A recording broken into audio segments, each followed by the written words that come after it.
আসসালামু আলাইকুম রহমতুল্লাহি ওয়া বারাকাতুহু। এখন আমরা দেখার চেষ্টা করব যে আমেরিকার সাথে ইসরায়েলের সম্পর্ক কি। তো এক্ষেত্রে আমরা একটু পিছন থেকে শুরু করব, কারণ ইতিহাসের এই ব্যাকডোরটা যদি আমরা ওপেন না করি তাহলে কোন জায়গা থেকে এই সব কিছুর সূচনা সেটা আসলে আমরা বুঝতে পারবো না। সো আমরা আবার 19 শতকে ফিরে যাচ্ছি, 19 শতকের শেষ দিকে। তখন ইউরোপে জার্মানি, ফ্রান্স এবং যুক্তরাজ্য এই তিনটা ছিল হচ্ছে পরস্পর প্রতিদ্বন্দ্বী, রাইভাল, এবং তাদের মধ্যে ইউরোপকে কে নিয়ন্ত্রণ করবে সেটা নিয়ে প্রবল সংঘাত চলতেছিল। এবং এই কোশ্চেনকে কেন্দ্র করে, অর্থাৎ ইউরোপকে কে নিয়ন্ত্রণ করবে, এই কোশ্চেনকে কেন্দ্র করে দুইটা বিশ্বযুদ্ধ হয়েছে। জার্মানি পরবর্তীতে আসছে, আইসা চাইছে যে আমি ইউরোপকে নিয়ন্ত্রণ করব। তো আগের যে এস্টাবলিশড পাওয়ার যুক্তরাজ্য এবং ফ্রান্স, তারা বলছে জার্মানিকে জায়গা দিব না। সো জার্মানি নিজের জায়গা করে নিতে চাইছে এই কোশ্চেন সলভ করার জন্য, যে জার্মানি ইউরোপকে শাসন করবে নাকি অন্যরা শাসন করবে। এই দুই কোশ্চেন সলভ করার জন্যই প্রথম বিশ্বযুদ্ধ হয়েছে, দ্বিতীয় বিশ্বযুদ্ধ হয়েছে।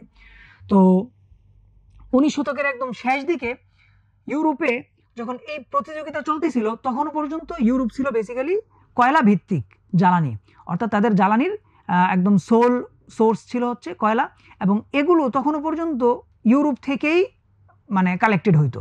কিন্তু তখন যুক্তরাজ্য এবং জার্মানি তারা ফরওয়ার্ড থিঙ্কিংয়ের জন্য, অর্থাৎ পরবর্তী জ্বালানি কি হইতে পারে সেই চিন্তা করতে গিয়ে তারা বুঝতে পারছে যে অয়েল হবে পরবর্তী বিশ্বের জ্বালানি।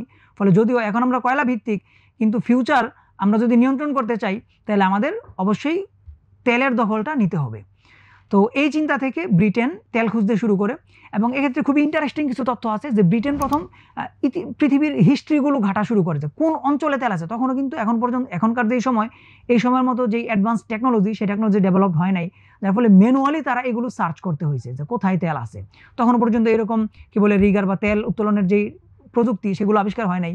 তো ম্যানুয়াল যে প্রসেস, তারা প্রথমে ট্রাই করছে যে ইতিহাসের বইগুলো পড়ে দেখা যে হিস্ট্রিতে কোন অঞ্চলে এমন স্টোরি পাওয়া যায় যেখানে মানুষ কুপি বা এই টাইপের কোনো জিনিস জ্বালাইছে। তো ইতিহাসে যদি এমন কোনো ইনসিডেন্ট পাওয়া যায় যে যেইখানে তারা কুপি টাইপের জিনিসপত্র ইউজ করছে, তার মানে ওইখানে কোনো না কোনো ধরনের একটা জ্বালানি আছে যেটা কয়লার চাইতে ভিন্ন বা অয়েল। তো এটা ঘাটতে গিয়ে তারা দেখছে যে মধ্যপ্রাচ্যের পুরো সময় জুড়ে এইখানে এই ধরনের মানে উপাদান পাওয়া যায় যে তারা কুপির মতো জিনিসপত্র ইউজ করছে। এবং সেদিকে আমি যাচ্ছি না, মধ্যপ্রাচ্যের ইতিহাসে এটার হিউজ ইউজ ছিল, একদম মানে কয়েক হাজার কিলোমিটার ধরে তারা এরকম এই কি বলে মশালের একটা চেইন গড়ে তুলছে, যেটার মাধ্যমে এক জায়গা থেকে আরেক জায়গায় অল্প সময়ের ভিতরে সিগন্যাল চলে যাইতো। তো এই হিস্ট্রিগুলো মধ্যপ্রাচ্যে খুবই প্রমিনেন্ট। তো ব্রিটিশরা হিস্ট্রি ঘাটতে গিয়ে দেখছে যে এই অঞ্চলে এই ধরনের ইনসিডেন্ট সবচেয়ে বেশি। তো তারা বুঝতে পারছে তার মানে মাস্ট এইখানে তেল আছে। তো তারপর তারা পাঠাইছে তাদের অবজারভারদেরকে, যারা খুঁজে খুঁজে তেল বের করবে। তখন তেল আসলে তারা কিভাবে খুঁজে বের করছে, একদম জেনুইনলি তারা রাস্তায় হাঁটছে, হেঁটে হেঁটে দেখছে যে কোন জায়গায় তেল থাকতে পারে। মানে যেই জায়গায় তেল ছিল তারা মাটির কিছু কি বলে ক্যারেক্টারিস্টিক্স আইডেন্টিফাই করছে যে যেখানে তেল থাকতে পারে সেইখানে মাটি এই ধরনের হবে। তো তারা হেঁটে হেঁটে চোখে দেখতো যে কোন জায়গায় এই ধরনের মাটি দেখা যাচ্ছে। তো এইভাবে তারা গোটা মধ্যপ্রাচ্যে চষে বেড়াইছে, এবং যাদেরকে পাঠাইছে এদেরকে তারা পাঠাইছে আপনার টুরিস্ট হিসাবে, পরিব্রাজক হিসাবে, যাদেরকে আমরা দেখি যে তারা জাস্ট কি বলে কান্ট্রি এক্সপ্লোরেশনে আসছে, হ্যাঁ, কি বলে ভিন্ন জাতির কৃষ্টি কালচারের সাথে পরিচিত হতে আসছে, কিন্তু তারা ছিল এই এজেন্ট যে কোথায় তেল পাওয়া যাবে। এইভাবে খুঁজতে খুঁজতে তারা গিয়ে দেখছে যে ইরাকের যেই উত্তরাংশ, অর্থাৎ বর্তমানে যেটা কুর্দিস্তান এবং কিরকুক, এই অঞ্চলটাতে তেল আছে, এবং এই অঞ্চলটা তখন ছিল অটোমান সাম্রাজ্যের অন্তর্ভুক্ত। তো ব্রিটিশরা বুঝতে পারছে যে এইখানে তেল আছে। তো তারা অটোমান সুলতানকে প্রপোজ করছে যে আপনি আমাদের সাথে এই জায়গা নিয়ে চুক্তি করেন, যেন এই জায়গার তেলগুলো আমরা উত্তোলন করতে পারি। তো অটোমান সম্রাট বলতেছে যে ইতিমধ্যেই এই জায়গাটা নিয়ে আমি জার্মানির সাথে চুক্তি করে ফেলছি। তো তার মানে এখন দেখেন ডাইমেনশনটা কি দাঁড়াইলো, যে ইউরোপে একটা সংঘাত চলতেছে, সেই সংঘাতের এক পক্ষ জার্মানি, আরেক পক্ষ হচ্ছে যুক্তরাজ্য।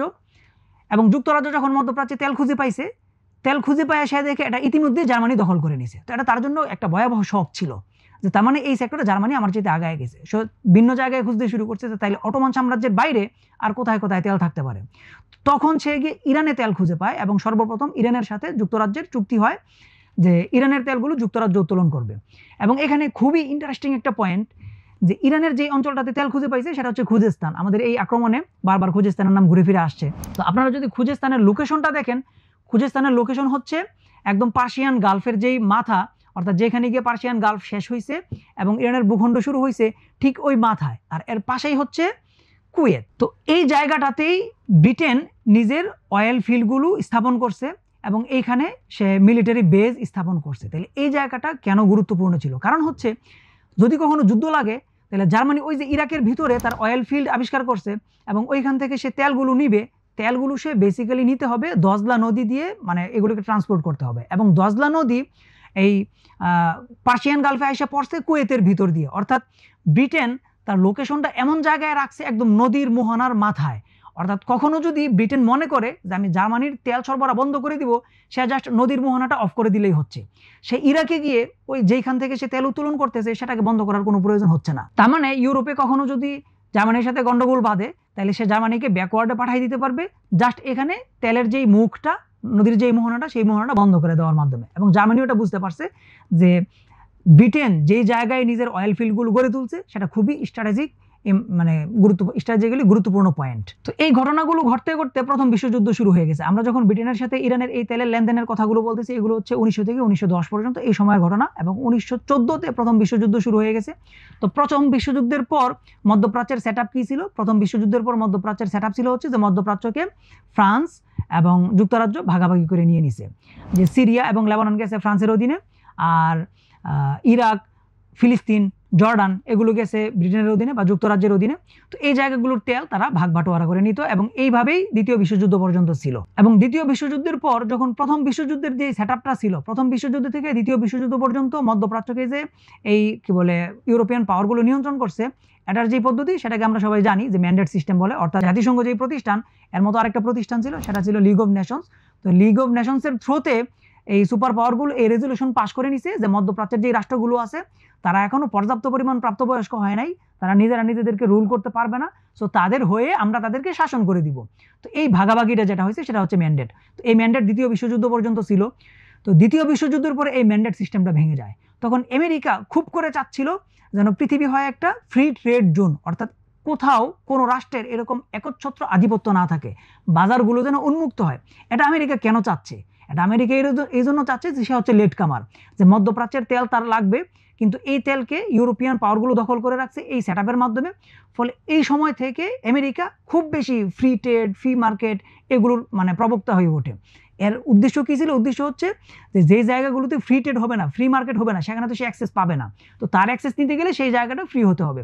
তো এই জন্য দ্বিতীয় বিশ্বযুদ্ধের শেষ দিকে আমেরিকা যেহেতু সুপার পাওয়ার ছিল এবং সবাই বুঝতে পারতেছে যে পাওয়ার ব্যালেন্স আমেরিকার দিকে শিফট হয়ে যাচ্ছে, এবং আমেরিকা ক্রমাগত পুশ করে যাচ্ছে যে কোনো রাষ্ট্রের উপর অন্য কোনো রাষ্ট্রের খবরদারি চলবে না, কলোনিয়ালিজম চলবে না, সবখানে কি বলে একদম কি বলে স্বাধীন হতে হবে, মুক্ত হতে হবে। তো যেই ম্যান্ডেট সিস্টেম ছিল এটা দ্বিতীয় বিশ্বযুদ্ধের পরে আর ধরে রাখা যায় নাই। তো ব্রিটেন বুঝতে পারছে যে আমরা ম্যান্ডেট সিস্টেম আমেরিকার কারণে ধরে রাখতে পারবো না, তাইলে এখন বিকল্প কি হইতে পারে? তো ওই সময়ের ব্রিটেনের যে পলিসিটা নিছে, এবং এটা তাদের মানে রিটেন ডকুমেন্টেড পলিসি, এটা জাস্ট কোনো কনস্পাইরেসি থিওরি না। এবং এই পলিসির কি বলে উদ্গাতা হচ্ছে আমাদের যে লর্ড কার্জন, যার নাম আমাদের কার্জন হল, এই কার্জন এই পলিসিটা দিছে। তো ওই পলিসি ছিল যে আমরা আরব রাষ্ট্রগুলোকে বাধ্যত স্বাধীনতা দিয়ে দিব, নাম্বার 1। নাম্বার 2 হচ্ছে সোভিয়েত ইউনিয়ন বা আমেরিকা, মানে সোভিয়েত ইউনিয়ন পূর্ব ইউরোপিয়ান কান্ট্রিগুলোকে যেভাবে নিয়ন্ত্রণ করে, আমেরিকা তার ওয়েস্টার্ন হেমিস্ফিয়ারের কান্ট্রিগুলোকে যেভাবে নিয়ন্ত্রণ করে, অর্থাৎ সেখানে সরাসরি শাসক নিয়ন্ত্রণ করে, সেখানকার রাজনীতিতে সরাসরি হস্তক্ষেপ করে, আমরা এই কাজগুলো করব না। আমরা এই রাষ্ট্রগুলোকে বাধ্যত স্বাধীনতা দিয়ে দিব এবং তারা নিজেরাই নিজেদেরকে শাসন করবে, বাট ব্যাকডোরে তাদেরকে নিয়ন্ত্রণ করবো আমরা। তো এই যে সিস্টেমটা দাঁড় করাইছে, এই সিস্টেমটার নাম দিছে আমাদের কার্জনই দিছে এটার নামটা, সেটাকে বলা হচ্ছে আরব ফেকেট। ফেকেট মানে হচ্ছে আপনার কোনো ভবনের সামনের যে অংশ যেটা দেখা যায়, আর পিছনের যে অংশ যেটা দেখা যায় না সেটা হচ্ছে এখানে আসে না। তো তারা আরব ফেকেট নাম দিয়েছে, মানে বাধ্যত দেখা যাবে রাষ্ট্রগুলো স্বাধীন, রাজারা স্বাধীন, তারা নিজেদের মতো করে শাসন করতেছে, কিন্তু এই রাজাদেরকে নিয়ন্ত্রণ করবে পিছন থেকে ব্রিটেন। এই সেট আপটা দ্বিতীয় বিশ্বযুদ্ধের পর সে মধ্যপ্রাচ্যে রেখে গেছে। তো মধ্যপ্রাচ্যের যে মনার্কগুলো ছিল বেসিক্যালি তারা হচ্ছে যুক্তরাজ্য এবং ফ্রান্সের নিয়োগ দেওয়া মনার্ক, এবং তারা নিজেরা এখানে তাদেরকে বসায় গেছে। তো খুব স্বাভাবিকভাবেই যেহেতু এটা ব্রিটেনের সেট আপ, তো এই সেট আপেও আমেরিকা খুব একটা সুবিধা করতে পারবে না। তো আমেরিকা চাচ্ছিল যে কোনো মূল্যে এই সেট আপটা যেন ভেঙে পড়ে। তো আপনারা দেখবেন যে দ্বিতীয় বিশ্বযুদ্ধের পর 3-4 বছর পর থেকেই মধ্যপ্রাচ্যের রাষ্ট্রগুলোতে রিভোল্ট শুরু হয়েছে, বিভিন্ন দেশে সেনাবাহিনী বিদ্রোহ করতে শুরু করছে, সিরিয়াতে করছে, ইরাকে করছে, মিশরে করছে, মরক্কোতে করছে, অনেক দেশে হয়েছে। তো এই যে রিভল্টগুলো হচ্ছিল বা কুগুলো হচ্ছিল, আমেরিকা এর সবগুলোতে সাপোর্ট দিচ্ছিল। কেন? কারণ হচ্ছে এই কুগুলো বা এই বিদ্রোহগুলো ব্রিটেনের যেই সেট আপ, সেই সেট আপকে ভাঙতে হেল্প করতেছে। তো ব্রিটেনের সেট আপ যদি ভেঙে যায় তাহলে এখানে আমেরিকার অ্যাক্সেসটা আরও ইজি হবে এবং আরও শক্ত হবে। তো যার কারণে আমেরিকা এগুলোতে সাপোর্ট দিচ্ছিল। কিন্তু এই যে কুগুলো হয়েছে বা বিদ্রোহগুলো হয়েছে, রিভল্টগুলো হয়েছে, এগুলো কয়েকটা ধাপে, মানে প্রথমে একজন আসছে, তারপর আরেকজন আসছে, তারপর আরেকজন আসছে, তার মধ্যে মানে কু, কাউন্টার কু, বিপ্লব, প্রতি বিপ্লব, এগুলো হয়ে হয়ে দেখা গেছে আলটিমেটলি ক্ষমতাটা চলে গেছে বাথিস্টদের হাতে বা আরব সোশ্যালিস্ট যারা তাদের হাতে। তো সোশ্যালিস্টদের হাতে গেলে প্রবলেমটা কি? সোশ্যালিস্টদের হাতে গেলে প্রবলেম হচ্ছে যে তারা হচ্ছে সোভিয়েত অ্যালাইন্ড, যে তখন পৃথিবীতে দুইটা পক্ষ ছিল, যেটা বললাম যে আমেরিকা এবং সোভিয়েত ইউনিয়ন। তো দেখা গেছে এই বিপ্লবের ভিতর দিয়ে আমেরিকা ভাবছিল যে আমেরিকার অ্যাক্সেসটা ইজি হবে, কারণ এখানে ব্রিটেনের যেই সেট আপটা আছে সেই সেট আপটা ভেঙে পড়বে। কিন্তু দেখা গেছে এখানে ব্রিটেনের সেট আপ ভেঙে নতুন যেই সেট আপটা গড়ে উঠেছে সেটা হচ্ছে সোভিয়েতপন্থী। সো এখানে তার অ্যাক্সেসটা আরও টাফ হয়ে যাচ্ছে, এবং এর পাশাপাশি আরও কিছু কমপ্লেক্সিটি এখানে দেখা দিয়েছে। সেটা হচ্ছে যে সোভিয়েতপন্থী যারা ছিল তারা ছিল হচ্ছে আরব ন্যাশনালিস্ট, অর্থাৎ পুরো আরব ভূখণ্ডে জাতীয়তাবাদের তখন প্রবল প্রতাপ চলতেছে। তো জাতীয়তাবাদীরা খুব স্বাভাবিকভাবেই যে কোনো সাম্রাজ্যবাদ বা যে কোনো সুপার পাওয়ারের কর্তৃত্বের বিরোধী।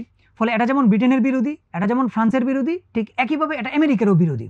ফলে এই মনোভাব যত শক্তিশালী হচ্ছে আমেরিকার জন্য এখানে অ্যাক্সেসটা তত টাফ হচ্ছে। তো আরব জাতীয়তাবাদীরা একদিকে ছিল হচ্ছে জাতীয়তাবাদী, আরেকদিকে হচ্ছে সোশ্যালিস্ট। তো একে তো আমেরিকার অ্যাক্সেসটা তারা টাফ করে দিচ্ছে, ওইদিকে সোভিয়েত ইউনিয়নের অ্যাক্সেসটা তারা ইজি করে দিচ্ছে, এবং বাস্তবেও দেখা গেছে তারা সবাই সোভিয়েতের সাথে মৈত্রিতা করে তুলছে। তো এটা তো আসলে আমেরিকা চায় নাই। আমেরিকা চাইছিল ব্রিটেন যে সেট আপটা রেখে গেছে এই সেট আপটা ভেঙে এখানে নতুন একটা সেট আপ গড়ে উঠবে যেটা প্রো আমেরিকান হবে, আমেরিকার জন্য সহজ হবে। কিন্তু এখানে যে নতুন সেট আপ গড়ে উঠছে সেটা আমেরিকার জন্য আগেরটার চাইতে আরও খারাপ পরিস্থিতিতে চলে গেছে।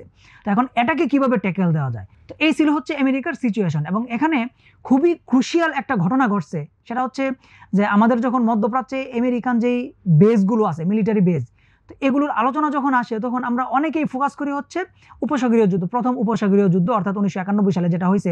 আমরা মনে করি যে এই সময়কে কেন্দ্র করে মধ্যপ্রাচ্যে আমেরিকার ঘাঁটিগুলো গড়ে উঠছে। আসলে এটা ট্রু না। আমরা এই পয়েন্টটাতে আবার আসবো। মধ্যপ্রাচ্যে মূলত আমেরিকার সর্বপ্রথম ঘাঁটি গড়ে উঠছে সৌদি আরবের দাহরানে 1945 সালে। ওই যে কিং আব্দুল আজিজের সাথে রুজবেল্টের যেই সমঝোতা হয়েছে ওই সমঝোতার ভিত্তিতে ওইখানে সে একটা এয়ার বেস গড়ে তুলছিল। কিন্তু যখন নাকি আমরা যেই সময়টাতে আসি যে কাউন্টার কু এবং এর ভিতর দিয়ে সোশ্যালিস্টদের উত্থান, হ্যাঁ, তো তাদের প্রভাবের ফলে যেটা বললাম যে গোটা আরব অঞ্চলে জাতীয়তাবাদের মানে একটা দুর্দণ্ড প্রতাপ শুরু হয়েছে।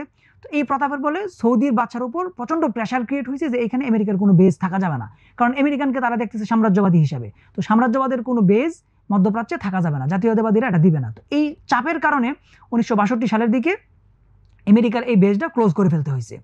সো এখন দেখেন আমেরিকার সামনে সিচুয়েশনটা কি দাঁড়াইছে। আমেরিকার সামনে সিচুয়েশনটা দাঁড়াইছে হচ্ছে যে দ্বিতীয় বিশ্বযুদ্ধের পরে আমি যা বুঝতেছি যে আমি সুপার পাওয়ার হিসাবে নিজেকে উপস্থাপন করব এবং নিজে সুপার পাওয়ার হব, আগামী কয়েকশো বছর পর্যন্ত পুরো পৃথিবীকে আমি নিয়ন্ত্রণ করব, এবং সেই নিয়ন্ত্রণের যে সুইচ বোর্ড, সেই সুইচ বোর্ড হাব হচ্ছে মধ্যপ্রাচ্য। এই জায়গাটাতে আমি সুইচ অন অফ করে পুরো পৃথিবীকে নিয়ন্ত্রণ করব। বাট রিয়েলিটি ইজ যে এই যে টোটাল এরিয়াটা সেখানে আমার একটা কোনো অ্যাক্সেস পয়েন্ট নাই। অর্থাৎ কাইন্ড অফ এটা একটা স্বর্ণের ডিশ, স্বর্ণের থালা, এখান থেকে যে যেভাবে পারতেছে সেভাবে খাবলে খুবলে খাচ্ছে। আমি খেতে চাচ্ছি বাট আমি সেখানে একটা আঙ্গুলও ঢুকাইতে পারতেছি না, যেটা ছিল সেটা উপরে ফেলে দিছে। সো এখন আমেরিকানরা ভয়াবহ রকম ফ্রাস্ট্রেটেড ছিল মধ্যপ্রাচ্যকে নিয়ে, যে এখন কি করে মধ্যপ্রাচ্যে তাদের অ্যাক্সেস ইজি করা যায়। তো এই যখন ছিল হচ্ছে আমেরিকার সিচুয়েশন, ঠিক ওই মোমেন্টে মধ্যপ্রাচ্যে একটা ইম্পর্টেন্ট ঘটনা ঘটছে। সেটা হচ্ছে 67 সালের আরব ইসরায়েল যুদ্ধ। তো এই আরব ইসরায়েল যুদ্ধটা কার সাথে হয়েছে? বেসিক্যালি মিশর, সিরিয়া এবং ইসরায়েল। এবং এই যুদ্ধে ইসরায়েল মিশর এবং সিরিয়াকে পরাজিত করছে। তো এখানে আমরা একটু আগে যাই, সেটা হচ্ছে ইসরায়েল যখন প্রতিষ্ঠা হয় তখন কিন্তু ইসরায়েলকে সবার আগে স্বীকৃতি দিয়েছে আমেরিকা।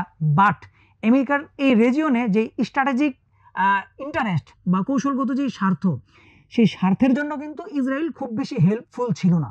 কারণ ওই মুমেন্টে অর্থাৎ 1945 বা 48 যদি আমরা ফিরে যাই, যখন ইসরায়েল প্রতিষ্ঠা হচ্ছে, আমেরিকার তেল দরকার, মধ্যপ্রাচ্যে তেল আছে, আর ইসরায়েল রাষ্ট্রটা তখন মাত্র প্রতিষ্ঠিত হচ্ছে।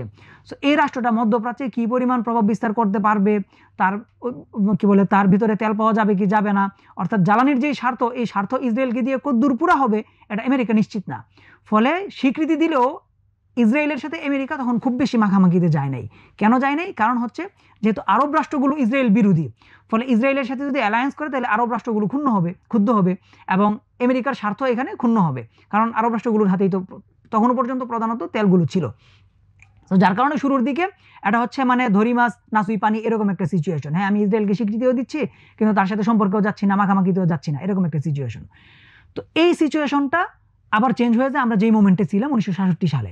তো 1966 সালে যে যুদ্ধটা হয়েছে, এই যুদ্ধটা একে তো হচ্ছে ইসরায়েলের দিক থেকে গুরুত্বপূর্ণ, বাট আমেরিকার দিক থেকে এটা কেন গুরুত্বপূর্ণ ছিল? যে আমেরিকার যে সিচুয়েশন ছিল মধ্যপ্রাচ্যে এই সময়ে, সেটা আমরা দেখলাম এই সিচুয়েশনটাকে একদম টোটালি চেঞ্জ করে দিছে এই ৬৭ সালের যুদ্ধ। খেয়াল করেন যে মধ্যপ্রাচ্যে যে আরব জাতীয়তাবাদ, সেই আরব জাতীয়তাবাদের প্রধানতম প্রবক্তা ছিল জামাল আব্দুল নাসের, আর তার সাথে তখন অ্যালায়েন্স ছিল হচ্ছে সিরিয়া, এবং এই দুইটা ছিল হচ্ছে পুরো মধ্যপ্রাচ্যে আরব জাতীয়তাবাদের সর্বপ্রধান ঘাঁটি। তো ৬৭ সালের যুদ্ধে ইসরায়েল এই দুইটা রাষ্ট্রকেই সমানভাবে পরাজিত করছে, অর্থাৎ মিশর পরাজিত হয়েছে, সিরিয়াও পরাজিত হয়েছে, এবং শুধু যে পরাজিত হয়েছে তা না, তাদের বিশাল ভূখণ্ড দখল করে নিছে এবং স্ট্র্যাটেজিক্যালি ইম্পর্টেন্ট ভূখণ্ডগুলো দখল করে নিছে। এবং এই যুদ্ধের ২-৩ বছরের মাথায় জামাল আব্দুল নাসের মারা গেছে, এবং আলটিমেটলি আরব জাতীয়তাবাদের যে প্রজেক্ট, সেই প্রজেক্টটি টোটালি ক্লোজ হয়ে গেছে। তো তার মানে দেখেন যে আমেরিকার সামনে সবচাইতে বড় যে চ্যালেঞ্জটা ছিল যে আরব জাতীয়তাবাদ প্লাস হচ্ছে আরব সোশ্যালিজম, দুইটা তো একই সাথে মার্জ হয়েছে, অর্থাৎ জাতীয়তাবাদী প্লাস হচ্ছে ওদিকে সোভিয়েতপন্থী। তো ৬৭ সালের যুদ্ধে এই দুইটা থ্রেটই ধ্বংস হয়ে যায়, এবং এই দুইটা থ্রেটের যে পাওয়ার হাউসগুলো ছিল, যে হাবগুলো ছিল, সেই হাবগুলো ধ্বংস হয়ে গেছে ইসরায়েলের হাতে। তো তখন আমেরিকা বুঝতে পারছে this is so much important, এই রাষ্ট্রের সাথে তো আমাদের কি বলে খুব ভালো মাখামাখিতে দিতে হবে। এবং এই সময় আমেরিকান কি বলে পলিটিশিয়ানদের ভিতরে তো চিন্তাটা আসছে, বাট খুব গুরুত্বপূর্ণ আরেকটা শিফট আসছে, যেটা হচ্ছে আমরা আগে বলছিলাম যে ইসরায়েল লবির ক্ষেত্রে, সেটা হচ্ছে যে এতদিন পর্যন্ত আমেরিকাতে যে লবিস্টরা ছিল ইসরায়েলের পক্ষে, তারা ছিল পেইড লবিস্ট, অর্থাৎ ইসরায়েল তাদেরকে টাকা দিয়ে পাঠাইতো যে তোমরা আমাদের পক্ষে গিয়ে ওকালতি করে অ্যাডভোকেসি করো। কিন্তু এই ৬৭ সালের যুদ্ধে দেখা গেল যে আমেরিকার ভিতর থেকে আমেরিকান যেই ইন্টেলেকচুয়ালসরা ছিল, অ্যাকাডেমিশিয়ানসরা ছিল, তারা উইলিংলি সব ইসরায়েলের কি বলে লবিতে পরিণত হয়েছে। অর্থাৎ কেন? কারণ হচ্ছে তাদের যে ফ্রাস্ট্রেশনটা বিগত ১ দশক ধরে, এটা তো ইন্টেলেকচুয়াল এই ফ্রাস্ট্রেশনের ভিতর দিয়ে যাচ্ছিল, এবং ততদিনে ভিয়েতনামে তাদের মাইর খাওয়া শুরু হয়ে গেছে। তো সব দিক থেকে তারা ব্যাকওয়ার্ডে ছিল। তো এই সময় তারা একটা আশার আলো দেখতে পাইছে সুরঙ্গের শেষ মাথায়, সেটা কি ইসরায়েল। তো ওই সময় আমেরিকান ইন্টেলেকচুয়ালরা, বিশেষত বাম ইন্টেলেকচুয়ালরা এবং একাডেমিশিয়ানরা এমনভাবে ইসরায়েলের পক্ষে ঝাঁপায়া পড়ছে, যেটা স্টিল নাও আজ পর্যন্ত আমরা দেখতে পাচ্ছি। তো এই যে আমেরিকার ভিতরে এই শিফটটা ঘটে গেছে ৬৭ সালের যুদ্ধের মাধ্যমে, আমেরিকার পক্ষে সহজ হয়েছে, আমেরিকান পলিটিশিয়ানরা বুঝতে পারছে ইসরায়েল খুব ইম্পর্টেন্ট। তো তখন থেকে মূলত ইসরায়েলের সাথে আমেরিকার স্ট্র্যাটেজিক যে অ্যালায়েন্স বা কৌশলগত যে মিত্রতা, এবং আজকে আমরা যেটা দেখতেছি সেটার সূচনা। বাট এটার কি বলে জার্নিটা এরকম স্মুথ ছিল না সবসময়। তো সূচনা হওয়ার পরে ১৯৯০ পর্যন্ত মোটামুটি এটা একই রকম ছিল, কিন্তু ৯০-এর পরে এখানে কিছু গুরুত্বপূর্ণ ঘটনা ঘটছে। সেটা হলো যে ১৯৯১ সালে সোভিয়েত ইউনিয়নের পতন হয়ে গেছে, আর আরব সোশ্যালিজমের যে থ্রেট ছিল, সেই থ্রেট ইতিমধ্যে এলিমিনেটেড হয়ে গেছে। আমরা আগেই বলছি জামাল আব্দুল নাসেরের মৃত্যুর মাধ্যমে, সেটা তখন নাই, এবং সোভিয়েত ইউনিয়নের পতন হয়ে গেছে। সো এখন সোশ্যালিজমের কোনো কি বলে বারবার অন্ত মধ্যপ্রাচ্যে নাই। তো মধ্যপ্রাচ্যে যে সমস্ত ঘটনা বা যে সমস্ত বিপদকে কেন্দ্র করে আমেরিকার সাথে ইসরায়েলের অ্যালায়েন্স গড়ে উঠছিল, ওই ঘটনাগুলো কিন্তু এখন নাই, যার ফলে ইসরায়েলের সাথে আমেরিকার অ্যালায়েন্সটা বা অ্যালায়েন্সের ইম্পর্টেন্স এই পরিমাণ ছিল না ৯০-এর দশকে, এবং এটা ইসরায়েলও বুঝতে পারছে। এবং আপনারা দেখবেন যে অসলো অ্যাকর্ড হয়েছে, বা ফিলিস্তিনের পক্ষে আমেরিকা বা কি বলে আমরা যদি সাম্রাজ্যবাদ বলি বা ইউরোপিয়ান সেট বলি বা বর্তমান গ্লোবাল সেট বলি, তারা ফিলিস্তিনের পক্ষে যা কিছু টুকটাক কাজ করছে এটা দেখবেন ৯০-এর দশকে, মানে ৯১, ৯২, ৯৩ থেকে ৯৯ পর্যন্ত। অসলো অ্যাকর্ড হয়েছে ৯৩-তে, ৯৪-তে।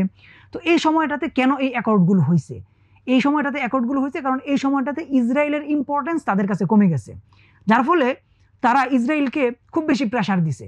কারণ ওই সময়টাতে আবার আরব রাষ্ট্রগুলোতে আমেরিকানরা নিজেদের বেসগুলো গড়ে তুলতেছিল, এবং এখন পর্যন্ত প্রায় ১২টা আরব দেশে আমেরিকার ১৯টার মতো হয়তো ঘাঁটি আছে, আমি এক্স্যাক্টলি ডাটাটা শিওর না। তো এই যে ঘাঁটিগুলো, এগুলো তখন থেকে গড়ে উঠতে শুরু করছে। তো এখন দেখেন যে এতদিন পর্যন্ত এই মধ্যপ্রাচ্যে আমেরিকার ঘাঁটি ছিল ইসরায়েল, এখন এই নিডটা আর তাদের নাই, তারা অন্যান্য অঞ্চলে ঘাঁটি গড়ে তুলতে পারতেছে। অন দ্য আদার হ্যান্ড, যাদের ভেতরে ঘাঁটি গড়ে তুলতেছে তারা আবার এন্টি ইসরায়েল। হ্যাঁ, তারা বলছে যে তোমরা ইসরায়েল যে ইস্যুটা, ফিলিস্তিন ইস্যুটা, এটা সলভ করো। এই কারণে ওই সমস্ত দেশগুলোতে ঘাঁটি করতেছে, ইসরায়েলের স্ট্র্যাটেজিক ইম্পর্টেন্স কমে গেছে, যার ফলে আমেরিকা এই সময়টাতে ইসরায়েলকে খুব বেশি প্রেশারে রাখছে।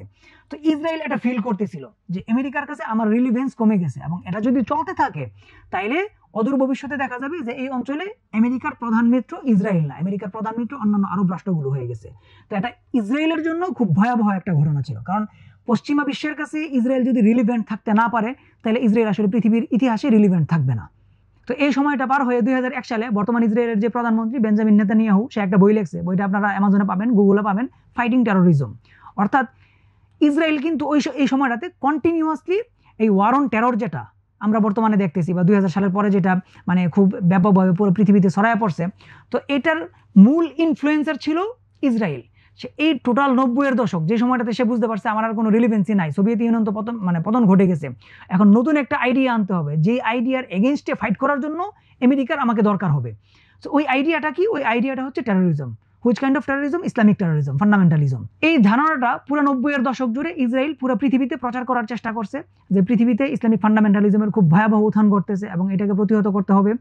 এবং যেটা বললাম যে 2001 সালে বেঞ্জামিন নেতানিয়াহু নিজেই বই লিখছে ফাইটিং টেরোরিজম, এবং এই বইয়ের মূল থিম হচ্ছে যে পুরো পৃথিবীতে ইসলামী সন্ত্রাসবাদের উত্থান ঘটতেছে এবং এই সন্ত্রাসবাদের একদম হটপটে মানে ড্যাগের একদম মাঝখানে বসে আছে ইসরায়েল। কারণ মানে থিমটা বুঝেন যে ইসলামিক ফান্ডামেন্টালিজম যদি হয় তাহলে এটার মানে কি বলে শেকড় বা রুট অবশ্যই মধ্যপ্রাচ্যে থাকবে, কারণ রাষ্ট্রগুলো মুসলিম। সো এই মধ্যপ্রাচ্যের মুসলিম রাষ্ট্রগুলো দ্বারা বেষ্টিত একটা রাষ্ট্র হচ্ছে ইসরায়েল। তো তার মানে যে টেরোরিজম চলতেছে এটার একদম প্রাইম ভিকটিম হচ্ছে ইসরায়েল। সো ইসরায়েলের এক্ষেত্রে হেল্প লাগবে। এবং এই বইটাও যদি আপনারা পড়েন তো এই বইতে দেখতে পাবেন যে বেঞ্জামিন নেতানিয়াহু এই ন্যারেটিভটাই এস্টাবলিশ করার ট্রাই করছে ইসরায়েলের স্বার্থই আমেরিকার স্বার্থ। কেন? কারণ দুইজনেরই বর্তমান সংকটটা এক, সেই সংকট হচ্ছে ইসলামিক টেরোরিজম। অর্থাৎ ইসরায়েলের স্বার্থ যদি রক্ষিত হয় তাহলে আমেরিকার স্বার্থ রক্ষিত হবে, ইসরায়েলের স্বার্থ যদি রক্ষিত না হয় আমেরিকার স্বার্থ রক্ষিত হবে না। এবং এই ন্যারেটিভটা স্টিল নাও এখনো পর্যন্ত এক্সিস্ট করে। আপনি যদি এই 13 তারিখে যখন ইরানের উপর ইসরায়েল আক্রমণ করলো, তারপর বেঞ্জামিন নেতানিয়াহু যে ভাষণটা দিছে, ওই ভাষণ দিচ্ছে হচ্ছে ইসরায়েলের প্রধানমন্ত্রী, আর সে স্লোগান দিচ্ছে লং লিভ আমেরিকা।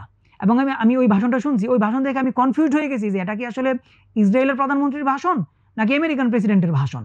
তো ওই যে অ্যালায়েন্স গড়ে উঠছে বা যে অ্যালায়েন্স সে গড়ে তুলতে চাইছে যে আমরা দুইজনেরই মানে বাঁচা মরা একসাথে, তো এই ন্যারেটিভটা সে তখন কি বলে গড়ে তোলার চেষ্টা করছে। এবং বেঞ্জামিন নেতানিয়াহুর বইটা প্রকাশিত হয়েছে 2001 সালের জানুয়ারিতে, আর 2001 সালের সেপ্টেম্বরে টুইন টাওয়ার আক্রমণ হয়েছে। তখন তো বুঝতেই পারতেছেন যে এতদিন ধরে ইসরায়েল যে ন্যারেটিভটা এস্টাবলিশ করার ট্রাই করে আসতেছিল, এস্টাবলিশ করা যায় নাই। এই একটা ঘটনা আমেরিকাকে একদম চোখে আঙুল দিয়ে বোঝা গেছে যে ইসরায়েল যা বলতেছে তা অক্ষরে অক্ষরে ঠিক। ফলে আমেরিকা যদি বাঁচতে হয় তাহলে ইসরায়েলকে সাথে নিয়ে বাঁচতে হবে। এবং আমেরিকারও এখন দেখেন স্ট্র্যাটেজিক ফোকাস আবার ঘুরে গেছে কি, যে ফান্ডামেন্টালিজমের উত্থান করবে মধ্যপ্রাচ্যে। সো মধ্যপ্রাচ্যে এই ইসলামিক ফান্ডামেন্টালিজম বা টেরোরিজমের উত্থান যদি আমরা রোধ করতে চাই তাহলে অবশ্যই আমাদের একমাত্র সাথী হচ্ছে ইসরায়েল, কারণ সে মধ্যপ্রাচ্যে আছে এবং এই ইসরায়েলের থ্রুতে আমরা এই ইসলামিক টেরোরিজমকে মোকাবেলা করতে পারবো। তো 2001 সালের পর থেকে পুনরায় মানে টুইন টাওয়ার আক্রমণের পর থেকে আমেরিকান এবং ইসরায়েল যে অ্যালায়েন্স, এবং জন মিয়ার শেমার বলে যে এটা হচ্ছে পৃথিবীর ইতিহাসে, শুধু আধুনিক পৃথিবীর ইতিহাসে না, মানে একদম হিস্ট্রি যেখান থেকে শুরু হয়েছে সেখান থেকে আজ পর্যন্ত একটা রাষ্ট্র আরেকটা রাষ্ট্রের উপর এত বেশি ডিপেন্ডেন্ট এবং এত বেশি মানে কি বলে সহায়তা বলি, বা একটা রাষ্ট্র আরেকটা রাষ্ট্রের ফরেন পলিসি এত বেশি নিয়ন্ত্রণ করে পৃথিবীর ইতিহাসে কোনোদিন কোথাও ঘটে নাই, যেটা আমেরিকা এবং ইসরায়েলের ক্ষেত্রে ঘটছে। এবং এই যে যাত্রা, এই যাত্রার সূচনা হয়েছে 2001 সালের ওই ঘটনার পর থেকে, যেটা এখনো পর্যন্ত চলমান। তো এই ছিল হচ্ছে মোটা দাগে যে আমেরিকা ভার্সেস ইসরায়েলের যে সম্পর্ক, স্ট্র্যাটেজিক অ্যালায়েন্স, এটার যে উত্থান পতন, এবং এর ভিতর দিয়ে আমরা কিন্তু মধ্যপ্রাচ্যের সেটআপগুলো এবং মধ্যপ্রাচ্যের যেই সংকটের জায়গাগুলো সেগুলো একটু একটু করে টাচ করার ট্রাই করছি। এখন আমরা যদি আমেরিকা ইরানের সম্পর্কটা দেখতে চাই তাহলে আমরা একটু সংক্ষেপে দেখার চেষ্টা করব। সেটা হচ্ছে দ্বিতীয় বিশ্বযুদ্ধের পর থেকে আমরা শুরু করব। যে দ্বিতীয় বিশ্বযুদ্ধ যখন শেষ হচ্ছে তখন দ্বিতীয় বিশ্বযুদ্ধ চলাকালীন সময়ে একটা ইম্পর্টেন্ট ঘটনা ঘটছে ইরানে। সেটা হচ্ছে তখন ইরানের কি বলে রাজা ছিল রাজা শাহ পাহলভি। সো সে ছিল আবার জার্মানির মিত্র। তো এদিকে ব্রিটেন সোভিয়েত ইউনিয়নে রসদ পাঠাইতে হবে, কিন্তু সেই রসদ পাঠাইতে হবে ইরানের ভিতর দিয়ে এবং ইরানের রেল লাইন ব্যবহার করে। আবার ইরানের রেল সেক্টরেই তখন কাজ করতেছিল জার্মান ইঞ্জিনিয়াররা।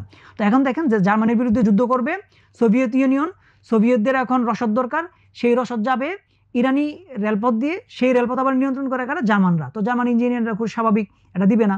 তো ফলে এখানে একটা সংকট তৈরি হয়েছে। এই সংকটের ফলে তখন ব্রিটেন এবং সোভিয়েত ইউনিয়ন একজোট হয়েছে যে এই রাজাকে উঠাই দিতে হবে। তখন তারা নিজের আক্রমণ করে এবং ভিতর থেকে কু করায় এই রাজাকে এখান থেকে উৎখাত করে দেয় এবং তাকে দেশান্তরী করে। তার ছেলে তখন 22 বছর বয়স ছিল, মোহাম্মদ রেজা শাহ পাহলভি। তো তাকে ক্ষমতায় বসাইছে। তো এখন দেখেন যে সোভিয়েত ইউনিয়ন এবং ব্রিটেনের সরাসরি তত্ত্বাবধানে বসানো রাজা, তো সে তো কখনোই তাদের স্বার্থের বিরুদ্ধে যাবে না। তো 1945 সালে যখন দ্বিতীয় বিশ্বযুদ্ধ শেষ তখন ইরানের ক্ষমতায় কে? মোহাম্মদ রেজা পাহলভি। তাকে বসাইছে কারা? ব্রিটেন এবং সোভিয়েত ইউনিয়ন। তো এই সেটআপটাই চলমান ছিল, কিন্তু সেখানে 50 সালে একটা ইন্টারাপশন ঘটে। যে ইরানের তখন যে রাজতন্ত্রটা ছিল সেটা ছিল হচ্ছে কনস্টিটিউশনাল মনার্কি, অর্থাৎ সাংবিধানিক রাজতন্ত্র। অর্থাৎ রাজা হচ্ছে ব্রিটেনের রাজা রানীর মতো, যে সাংবিধানিকভাবে রাজার পদ আছে কিন্তু পাওয়ার আসলে থাকবে না। এটা ছিল হচ্ছে সেটআপটা, আলটিমেট সেটআপটা। তো যার কারণে ওইখানে পার্লামেন্ট ছিল, ইরানে পার্লামেন্ট ছিল এবং পার্লামেন্টে নির্বাচন হইতো, সেই নির্বাচনের ভিতর দিয়ে প্রধানমন্ত্রী নির্বাচিত হইতো। এবং সাংবিধানিকভাবে রাষ্ট্রের প্রধান ক্ষমতা বা প্রধান নির্বাহী ক্ষমতা প্রধানমন্ত্রীর হাতেই থাকার কথা। তো 50 সালের নির্বাচনে মোহাম্মদ মোসাদ্দেক নামে একজন ব্যক্তি ইরানের প্রধানমন্ত্রী নির্বাচিত হয় এবং সে ছিল কট্টর জাতীয়তাবাদী। সে নির্বাচিত হয়েই সবচেয়ে বড় যে উদ্যোগটা নিছে, এটা আপনারা মানে খুবই পপুলার এবং খুবই প্রসিদ্ধ, যারা ওয়ার্ল্ড পলিটিক্স সম্পর্কে একটু ঘাটাঘাটি করেন সবাই জানেন, যে সে ইরানের তেলকে জাতীয়করণ করার চেষ্টা করছে। এখানে আমরা একটা পয়েন্ট মিস করে গেছি, যে ইরানের সাথে যখন ব্রিটেনের তেল উত্তোলনের চুক্তি হয়েছিল সেই 1900 সালের দিকে, তখন যে কোম্পানিটা প্রতিষ্ঠা করা হয়েছিল ওই কোম্পানির নাম ছিল হচ্ছে অ্যাংলো পার্সিয়ান অয়েল কোম্পানি। পরবর্তীতে এটার নাম পাল্টায় করা হয় অ্যাংলো ইরানিয়ান অয়েল কোম্পানি। পরবর্তীতে যেটা এখন বিপি বা ব্রিটিশ পেট্রোলিয়াম হিসেবে আমরা চিনি, সময়ের বিবর্তনে ব্রিটিশ পেট্রোলিয়াম এটা ছিল আর কি। তো মোসাদ্দেক যখন ক্ষমতায় আসে তখন ছিল হচ্ছে অ্যাংলো ইরানিয়ান অয়েল কোম্পানি। তো সে চাইতেছিল যে এই কোম্পানিটাকে জাতীয়করণ করতে হবে। জাতীয়করণের মানে হচ্ছে যে এই কোম্পানি ইরান থেকে যেই তেল উত্তোলন করবে, চুক্তিটা ছিল এরকম যে এই তেলের 95% যাবে হচ্ছে ব্রিটেনে, আর 5% পাবে হচ্ছে ইরান। এটা তো যে কোনো জাতীয়তাবাদী নেতার জন্য আনবিয়ারেবল। সো মোহাম্মদ মোসাদ্দেক বলছে না, এটা চলা যাবে না, যে অ্যাংলো ইরানিয়ান অয়েল কোম্পানি যেটা, সেটা ইরানের রাষ্ট্রায়ত্ত কোম্পানি হবে এবং এই তেলের সম্পূর্ণ রেভিনিউ ইরানের রাষ্ট্রীয় কোষাগারে যাবে। তো তখন তো বুঝতেই পারতেছেন যে ব্রিটেন, আমেরিকা এবং যারা যারা ছিল যে কোনো মূল্যে মোসাদ্দেককে সরাইতে হবে। তো 1953 সালে মোসাদ্দেককে সরাই দেওয়া হয়, তাকে 3 বছরের জেল দেওয়া হয়। পরবর্তীতে সে মানে খুব কি বলে মিজারেবল লাইফ ছিল পরবর্তীতে। তো তাকে সরাই দিয়ে কি করছে, তাকে সরাই দিয়ে মানে অ্যাবসোলুট যেই পাওয়ার সেটা মনার্কিকে দিয়ে দিছে। অর্থাৎ এতদিন ইরানে যেই কনস্টিটিউশনাল মনার্কি ছিল, যে রাজা আছে বাট ক্ষমতা হচ্ছে প্রধানমন্ত্রীর হাতে, এটা টোটালি নষ্ট করে দেওয়া হয়। আগে থেকেই এটার মানে চেষ্টা চলতেছিল, কিন্তু এখন এই সর্বময় ক্ষমতার অধিকারী হয়ে ওঠে রাজা, প্রধানমন্ত্রী বা পার্লামেন্ট, এগুলোর কোনো কিছু টিকে নাই। তো এর ভিতর দিয়ে ইরানে একচ্ছত্র রাজতন্ত্র তৈরি হয় এবং এই রাজতন্ত্রের ভিতর দিয়ে মূলত ওয়েস্টার্ন যে ডমিনেন্স, সেই ডমিনেন্স ইরানের অভ্যন্তরে প্রতিষ্ঠিত হয়। এবং এই সময়ের ইতিহাস যদি আপনারা দেখেন, যে ইরানিরা রেভলিউশনের পর রেভলিউশন করছে, বারবার এই রাজতন্ত্রের বিরুদ্ধে কি বলে তাদের বিক্ষোভ, বিদ্রোহ, বিপ্লব সবকিছু করার ট্রাই করছে এবং অত্যন্ত ব্রুটালভাবে সে সবগুলোকে দমন করছে। অবশেষে সে হচ্ছে 1979 সালে আর ধরে রাখতে পারে নাই, ক্ষমতা ছেড়ে পালায় যেতে হয়েছে। তো এই ছিল হচ্ছে মাঝখানের পিরিয়ডটা, দ্বিতীয় বিশ্বযুদ্ধ থেকে ইরানের বিপ্লবের আগ পর্যন্ত যেই সেট ছিল, পলিটিক্যাল সেট। আর এখানে একটা ইম্পর্টেন্ট পয়েন্ট হচ্ছে যে এই পয়েন্টটা আমরা আবার আসবো যখন নাকি ইসরায়েল এবং ইরানের সম্পর্কে দেখব, ওই ক্ষেত্রেও এই টাইমটা খুব ইম্পর্টেন্ট, এবং ইরান আমেরিকা সম্পর্কের ক্ষেত্রেও এই টাইমটা খুব ইম্পর্টেন্ট। কেন? এই সময়টাতে ইরানকে বলা হয় যে আমেরিকান পুলিশম্যান। অর্থাৎ বর্তমান আমরা যদি আজকের ইসরায়েলের কথা বলি, যে ইসরায়েল মধ্যপ্রাচ্যে যেই ভূমিকাটা পালন করতেছে, এই সময়টাতে ইরান হুবহু এই ভূমিকাটা পালন করতো মধ্যপ্রাচ্যে। এবং আমেরিকার যত অ্যাডভান্সড টেকনোলজি আছে, সমস্ত টেকনোলজি তখন ইরানকে আমেরিকা নিজ থেকেই দিত। এবং এখন যেরকম আমেরিকার সবচাইতে অ্যাডভান্স টেকনোলজি ইসরায়েল ছাড়া এই অঞ্চলের আর কারো কাছে নাই, ওই সময়ে ইরান ছিল এই পজিশনে। অর্থাৎ আমেরিকার সবচেয়ে অ্যাডভান্স টেকনোলজি শুধুমাত্র ইরানের কাছে থাকতো, অন্য কোনো দেশের কাছে থাকতো না। এবং এক্ষেত্রে দুইটা ইম্পর্টেন্ট ইনফরমেশন আমি দিব। তার মধ্যে একটা হচ্ছে আজকে ইরানের যেই পরমাণু কর্মসূচি, এই পরমাণু কর্মসূচির সূচনা কিন্তু আমেরিকার হাত ধরে হয়েছিল। এই ইনফরমেশনটা কি আপনারা জানেন? 1967 সালে আমেরিকা নিজে ইরানকে একটা পরমাণু চুল্লি দিছিল, এবং তখন আমেরিকা চাচ্ছিল যে বিশ্বব্যাপী এই পরমাণু চুল্লির এই শান্তিপূর্ণ ব্যবহার যেন শুরু হয়। এবং ইরান আমেরিকার যে স্ট্র্যাটেজিক অ্যালায়েন্স, তাদের মধ্যে যেই বন্ধুত্বপূর্ণ সম্পর্ক, সেই বন্ধুত্বের নিদর্শন হিসেবে এটাকে বলে atom of piece. Atom of piece একটা চুল্লি আমেরিকা নিজে ইরানে পাঠাইছিল। এবং এই যে এত এত আক্রমণ চললো, ওই চুল্লিটা কিন্তু এখনো ইরানে অক্ষত আছে, এবং ওই চুল্লিটাতে ইসরায়েল এবং আমেরিকা কেউই আক্রমণ করে নাই। সো এটা হচ্ছে একটা মানে জাস্ট ইন্ডিকেটর যে ওই সময় ইরান এবং আমেরিকার মধ্যে সম্পর্কটা কত গভীর ছিল সেটা বোঝার জন্য হেল্প হবে। দ্বিতীয় একটা পয়েন্ট যেটা আমাদের পরেও লাগবে, সেটা হচ্ছে যে 1956 সালের সুয়েজ ক্রাইসিস, যেটাকে সুয়েজ ওয়ার হিসেবে বলি আমরা। সুয়েজ খালকে কেন্দ্র করে মিশর, ব্রিটেন, ফ্রান্স, ইসরায়েলের মধ্যকার যে যুদ্ধ। অর্থাৎ সামারি হচ্ছে মিশর যেটা চাচ্ছিল যে ইরানের তেলের একচ্ছত্র আধিপত্য যেরকম ব্রিটেনের ছিল, সেম টু সেম মিশরের সুয়েজ খালের আধিপত্যও ব্রিটেনের ছিল। অর্থাৎ সুয়েজ খাল মিশরে, কিন্তু এই সুয়েজ খালের নিয়ন্ত্রণ ব্রিটেনের হাতে থাকবে। তো জামাল আব্দুল নাসের চাইছে যে এই সুয়েজ খালের নিয়ন্ত্রণ মিশরের অধীনে আসবে, এবং এটা থেকে যে রেভিনিউ আসবে সেটা মিশরের রাষ্ট্রীয় কোষাগারে যাবে। সো এটাকে কেন্দ্র করে 1956 সালে মিশরের বিরুদ্ধে একটা যুদ্ধ হয়েছে, এবং এই যুদ্ধে এক পক্ষে ছিল হচ্ছে মিশর, আরেক পক্ষে ছিল ব্রিটেন, ফ্রান্স এবং ইসরায়েল। তো এই যুদ্ধের দেখেন আরেকটা ডাইমেনশন কিন্তু আছে। সেই ডাইমেনশনটা হলো যে এটা হচ্ছে আরব ন্যাশনালিজমের বিপক্ষে গ্লোবাল যে হেজিমন বা ইসরায়েলের পক্ষের যে শক্তি, সেই শক্তিগুলোর যুদ্ধ।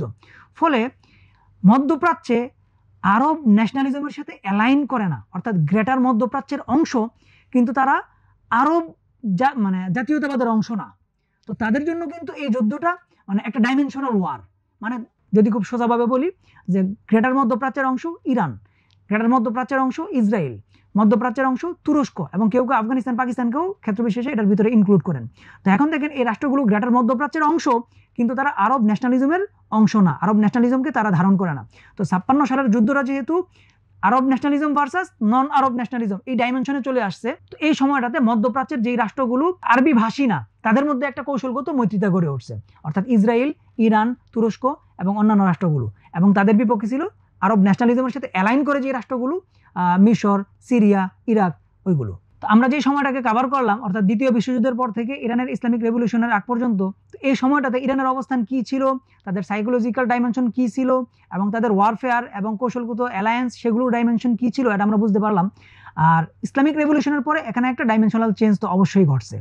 সেক্ষেত্রে আমি কয়েকটা পয়েন্ট আইডেন্টিফাই করার ট্রাই করবো। তার মধ্যে নাম্বার 1 হচ্ছে, দেখেন যে এতদিন কিন্তু মধ্যপ্রাচ্যে আমেরিকার সামনে সংকট ছিল কি? আমেরিকার সামনে সংকট ছিল আরব ন্যাশনালিজম, আমেরিকার সামনে সংকট ছিল সোভিয়েত সোশ্যালিজম।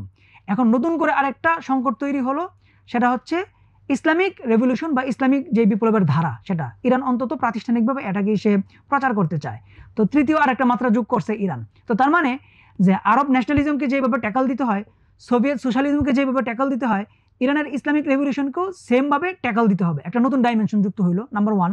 নাম্বার 2, এই সময় ইরানের অভ্যন্তরীণ খুব ব্যাপক একটা পরিবর্তন ঘটে, এবং ইরানের যে ফরেন পলিসি সোর্সেসের কথা আমরা বলছি, সেই সোর্সেসের মধ্যে এটা হচ্ছে একটা প্রাইম সোর্স, যেটা হলো যে ইরানের একটা মোটোই আছে এই সময়, যে নেইদার ইস্ট নর West, only the Islamic Republic.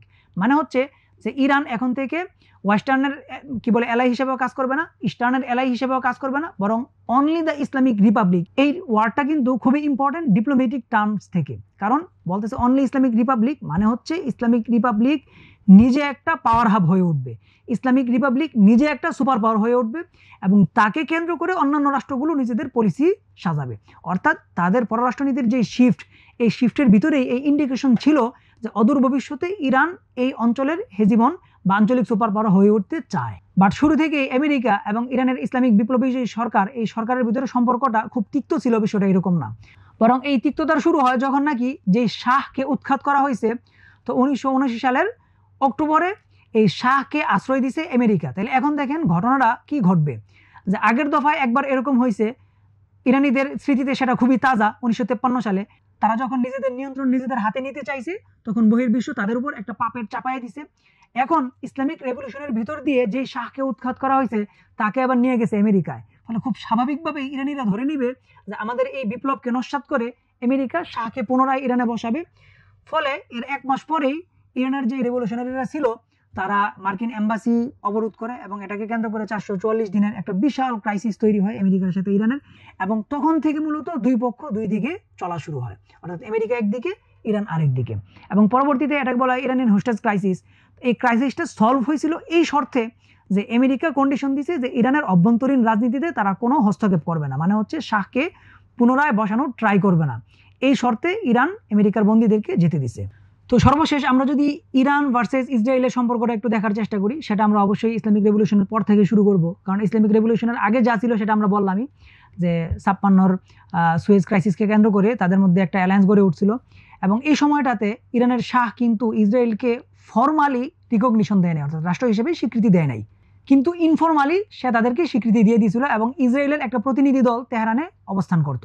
তো ইসলামিক রেভলিউশনের পর ইরানের সাথে ইসরায়েলের সম্পর্ক কি হবে বা কেমন হতে পারে, এটা বোঝার জন্য আমরা কয়েকটা পয়েন্ট মাথায় রাখলে আমাদের বোঝাটা ইজি হবে। তার মধ্যে প্রথম হলো যে মধ্যপ্রাচ্যে ইসরায়েলের যে প্রাইম থ্রেট, অর্থাৎ সে যে রাষ্ট্রকে নিজের প্রধানতম শত্রু এবং সবচেয়ে শক্তিশালী শত্রু মনে করতেছে, এটা কিন্তু ওভার টাইম চেঞ্জ হয়েছে সময়ের সাথে সাথে। এবং তার যখন শত্রু চেঞ্জ হয়েছে, অবভিয়াসলি এই শত্রুকে কেন্দ্র করে তার মিত্রও চেঞ্জ হয়েছে। যেমন একটু আগে আমরা বললাম যে প্রথম দিকে তার প্রধানতম শত্রু ছিল মিশর এবং সিরিয়া, এবং মিশর সিরিয়াকে কেন্দ্র করে তখন ইরান এবং তুরস্ক ওই রাষ্ট্রগুলোর সাথে ইসরায়েল কৌশলগত সম্পর্ক গড়ে তুলছে। কিন্তু 1979 সালে, অর্থাৎ যেই বছর ইরানের ইসলামিক রেভলিউশন হয়েছে, ওই বছর কিন্তু খুবই গুরুত্বপূর্ণ আরেকটা ঘটনা ঘটছে, সেটা হচ্ছে মিশরের সাথে ইসরায়েলের শান্তি চুক্তি হয়েছে। তার মানে যে এতদিন ইসরায়েলের যে প্রধানতম শত্রু ছিল, সেই শত্রু আজ থেকে মিত্রে পরিণত হয়েছে, প্লাস আজকে নতুন আরেকজন শত্রুর জন্ম হয়েছে। তো ইরানের ইসলামিক বিপ্লব পরবর্তী যে সময়টা, ইমিডিয়েট যে সময়টা, এই সময় ইসরায়েলের জন্য প্রধানতম থ্রেট ছিল হচ্ছে ইরাক, এবং ওয়েস্টার্নরাও এই সময় ইরাককে প্রধানতম শত্রু গণনা করতেছিল। সো ফলে খুবই স্বাভাবিক যে ইরাককে ট্যাকল দিতে হলে এখন কার সাথে জোট বাঁধতে হবে, ইরানের সাথে জোট বাঁধতে হবে। এবং এক্স্যাক্টলি এই জিনিসটাই ঘটছে যে 80 থেকে 88 পর্যন্ত ইরান ভার্সেস ইরাক যে যুদ্ধ হয়েছে, এই যুদ্ধে ইসরায়েল কিন্তু ইরানের পক্ষে ছিল এবং ইরানকে অনেক ধরনের সাপোর্ট দিছে। স্পেশালি ইরানের যে এয়ারফোর্স, সেই এয়ারফোর্সের যেই বিভিন্ন যন্ত্রাংশ, এগুলো ইসরায়েল ইরানে সরবরাহ করছে। 1988 সালে ইরান ইরাক যুদ্ধ শেষ হওয়ার পর এবং স্পেশালি 1991 সালে প্রথম উপসাগরীয় যুদ্ধ, অর্থাৎ ইরাকের সাথে আমেরিকার যে যুদ্ধ, সেই যুদ্ধের পর সবাই বুঝতে পারতেছিল যে ইরাক যেই অবস্থায় গেছে সেখান থেকে সে আর উঠে দাঁড়াইতে পারবে না। এবং এরপর থেকে ইরাকের উপর জাতিসংঘের অবরোধ ছিল, ইরাকের উপর আমেরিকান অবরোধ ছিল এবং এই অবরোধ কাটায় ইরাক আর কখনোই ঘুরে দাঁড়াইতে পারবে না, এটা সবাই বুঝতে পারছে। তো যার ফলে ইরাক যেহেতু প্রাইম থ্রেট ছিল এবং সেই থ্রেট এলিমিনেটেড হয়ে গেছে, তাই এখন নতুন থ্রেট হিসেবে আবির্ভূত হয়েছে ইরান। এবং এখানে আরও কিছু ঘটনা ঘটছে। তার মধ্যে প্রথম বিষয় হচ্ছে যে প্রথম উপসাগরীয় যুদ্ধে ইরাকের অবস্থা দেখার পর ইরান রিয়েলাইজ করছে যে আমাদের সিচুয়েশনও একই রকম হবে, সো আমাদের প্রিপারেশন নিতে হবে। এবং 90-এর দশক থেকে ইরান নিজে তাদের পরমাণু কর্মসূচি শুরু করে।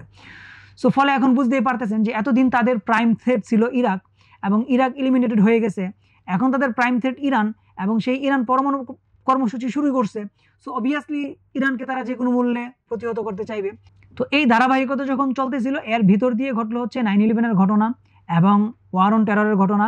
এবং 2005 সালে ইরানের প্রেসিডেন্ট নির্বাচিত হয়েছিল আহমাদিনেজাদ। এবং আহমাদিনেজাদকে আপনারা সবাই চিনেন তার বাগাড়ম্বরের কারণে। এবং ইরানের আজকের যেই মানে ভয়াবহ রকম অ্যাসার্টিভ ফরেন পলিসি, অর্থাৎ মানে বাগাড়ম্বরপূর্ণ ফরেন পলিসি, এটার সূচনা কিন্তু আহমাদিনেজাদের সময়ে শুরু হয়েছে। তো এই আহমাদিনেজাদ নির্বাচিত হওয়ার পরেই মূলত ইসরায়েল রিয়েলাইজ করছে যে ইরানের সাথে আমাদের রিকনসিলিয়েশনের আর কোনো সুযোগ নাই। ফলে আমাদের সামনে একটাই অপশন, ইরাককে যেভাবে এলিমিনেট করা হয়েছে ইরানকে ঠিক একইভাবে এলিমিনেট করতে হবে, এর কোনো বিকল্প আমাদের হাতে নাই। তো এই ছিল হচ্ছে ইরান ভার্সেস ইসরায়েলের যেই সম্পর্ক, সেই সম্পর্কের একটা সংক্ষিপ্ত ওভারভিউ। 1 লক্ষাধিক পণ্য আর অসংখ্য সুবিধা নিয়ে আস্থার রকমারি আপনার দৌড়ে। যা কিছু দরকারি সাথে আছে রকমারি। বই ও পণ্য অর্ডার করতে ভিজিট করুন এখনই।